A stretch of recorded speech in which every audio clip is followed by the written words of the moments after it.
Hi everyone! Welcome sa aking channel. Ngayon guys ay mamimili tayo ng ating mga gustong pagkain, Filipino food na napakasarap at sobrang healthy. At kadalasan na kinakain natin ay pork adobo, chicken adobo, pansit, or marami ding mga kaibahan at mix din ang mga kinakain natin mga kachikas.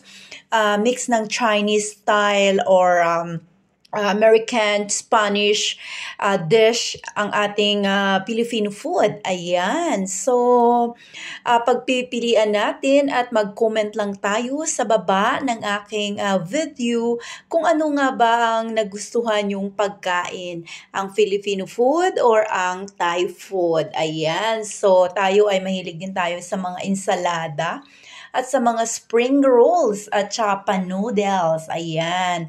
Mahilig din tayo sa mga pork chop. Ayan. At rice, of course. At syempre, ang ating bolalo. Ayan. Napakasarap. Lechon. Ayan. So, mga kachikas, meron din tayong pamangga dyan at bagoong.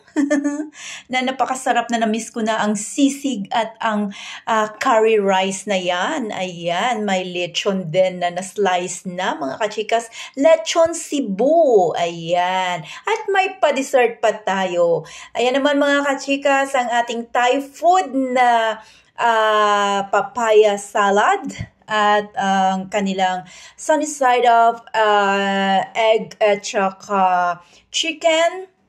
At with rice, ayan. So, meron din silang giniling with carrots at pad thai ang tawag nila dyan, mga kachikas. Ayan, meron din silang spicy giniling. Ayan, napakasarap at alam na alam kong lulutuin yan, mga kachikas. Meron tom yum, merong fried rice, at meron silang egg with tamarind sauce. Ayan.